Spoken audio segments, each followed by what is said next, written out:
Hello दोस्तों, आज हम यूपीएससी सीएपीएफ एसी एग्ज़ाम की स्ट्रेटेजी डिस्कस करेंगे।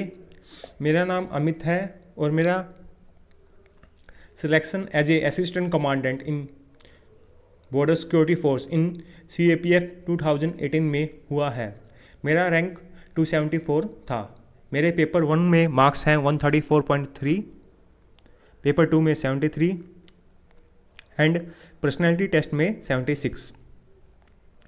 इस एग्ज़ाम में बेसिकली 3 स्टेज होती हैं। स्टेज 1 में रिटन एग्ज़ाम होता है, स्टेज 2 में फिजिकल प्लस मेडिकल होता है जो क्वालिफाइंग टाइप का होता है, और स्टेज 3 में पर्सनैलिटी टेस्ट होता है। स्टेज 1 में 2 पेपर होते हैं। पेपर 1 ऑब्जेक्टिव टाइप का होता है और 250 मार्क्स का होता है। इसमें 125 क्वेश्चन आते हैं। हर क्वेश्चन 2 मार्क्स का होता है और 1/3 नेगेटिव मार्किंग होती है।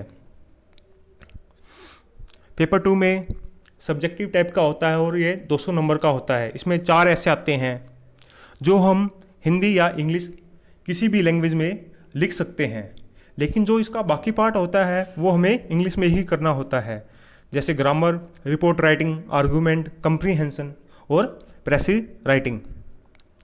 जो मेरी पेपर 1 की स्ट्रेटेजी थी वो ये थी, मैंने पॉलिटी लक्ष्मीकांत से की थी और ये मेरे अकॉर्डिंग ये बेस्ट सोर्स है पॉलिटी का। तो इसको मैंने 3-4 बार किया था, तो आप भी कम से कम इसको 3 बार तो कर लेना। हिस्ट्री मैंने स्पेक्ट्रम से की थी, a brief history of modern India, ये भी मैंने 3 बार की थी।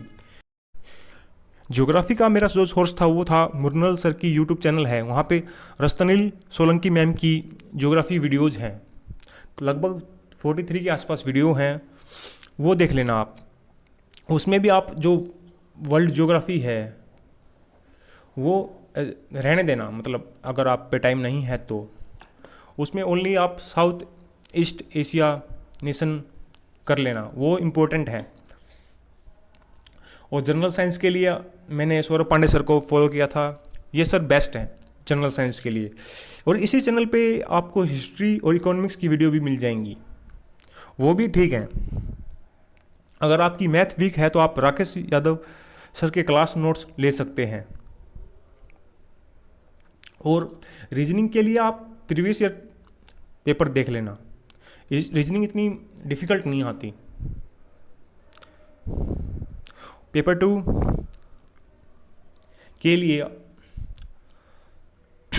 आपको एडिटोरियल सेक्शन पढ़ना पड़ेगा न्यूज़पेपर का, क्योंकि पेपर 2 डिस्क्रिप्टिव टाइप का होता है, तो इसके लिए हमें मटेरियल चाहिए जो हमें एडिटोरियल सेक्शन से मिल जाएगा। और इसमें हमें पता भी चलेगा कि ऐसे कैसे लिखते हैं, स्टार्टिंग में जनरल मतलब इंट्रोडक्शन कैसे करते हैं, फिर उसका मतलब इकोनॉमिक पॉइंट क्या है, उसका सोशल पॉइंट क्या है, उसका हिस्टोरिकल पॉइंट क्या है, और फिर लास्ट में कंक्लूजन कैसे करते हैं। वहाँ से आपको आइडिया लगेगा और कंटेंट भी मिलेगा। तो एडिटोरियल सेक्शन न्यूज़पेपर का मस्ट है, ये तो आप पक्का करो। इससे आपको रिपोर्ट राइटिंग में भी बेनिफिट मिलेगा, आर्गूमेंट में भी बेनिफिट मिलेगा। तो मतलब ये तो मस्ट है। आप रिपोर्ट राइटिंग का फॉर्मेट भी देख लेना, इसका एक टिपिकल फॉर्मेट होता है जो हमें देखना होता है और उसी में हमें लिखना होता है, और उसके फॉर्मेट के भी अपने अलग से ही नंबर होते हैं, तो ये इम्पोर्टेंट है। प्रेसी के भी आप रूल देख लेना, क्या क्या रूल होते हैं।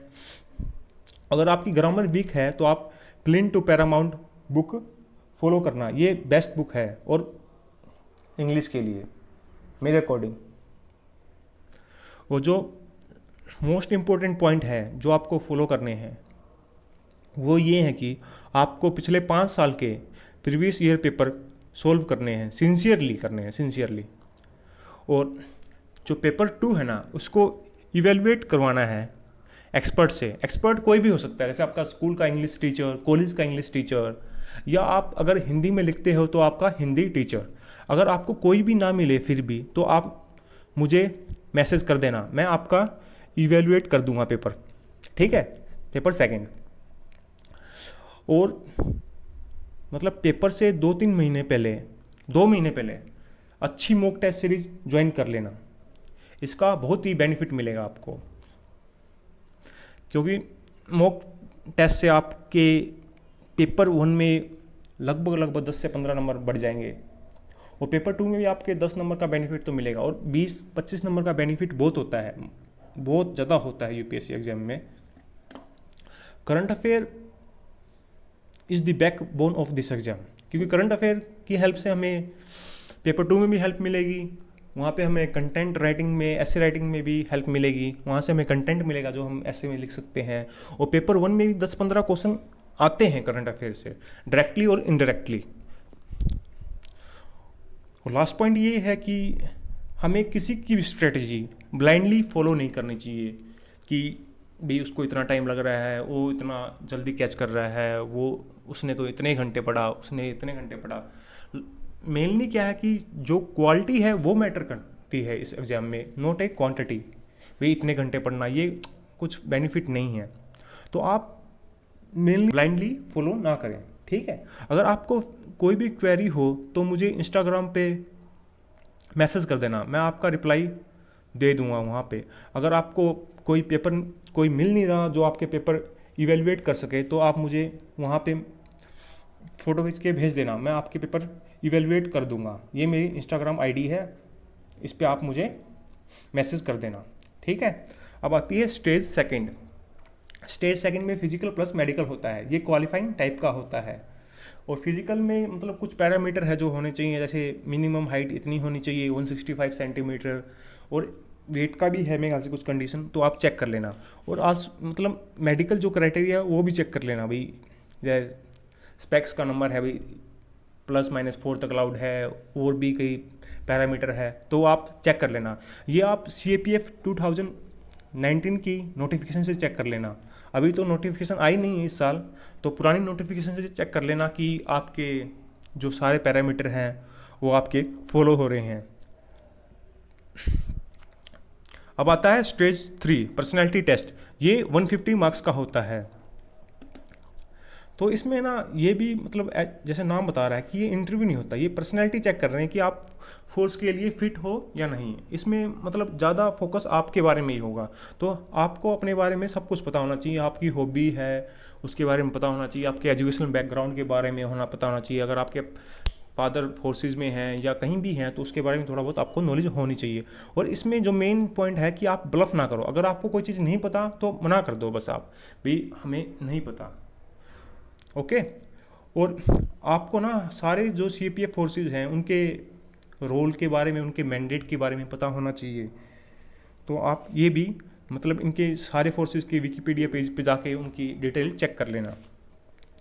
और करंट अफेयर क्या है कि करंट अफेयर का रोल बहुत ज़्यादा है। पेपर 1 में हेल्प करता है, पेपर 2 में, और पर्सनैलिटी टेस्ट में भी बहुत ज़्यादा हेल्प करता है। क्योंकि जो इंटरव्यूअर है, जो आपको वहाँ पे बोर्ड है, वो भी आपको मतलब 2 या 3 क्वेश्चन तक पूछ ही लेगा करंट अफेयर के बारे में, जो डिफेंस से रिलेटेड होंगे, जो पुलिस से रिलेटेड होंगे, या कुछ भी आपके आसपास से रिलेटेड होंगे, या आपकी हॉबी से रिलेटेड होंगे। तो मतलब आप करंट अफेयर तो करना ही करना, ठीक है। अगर आपकी फिर भी कोई क्वेरी हो तो मुझे मैसेज कर देना इंस्टाग्राम पे amit.bamal। Thank you very much for listening me very carefully. I wish you best of luck for your career. I hope you will all join these services. At last, I will end the lecture by saying Jai Jawan, Jai Kisan. धन्यवाद।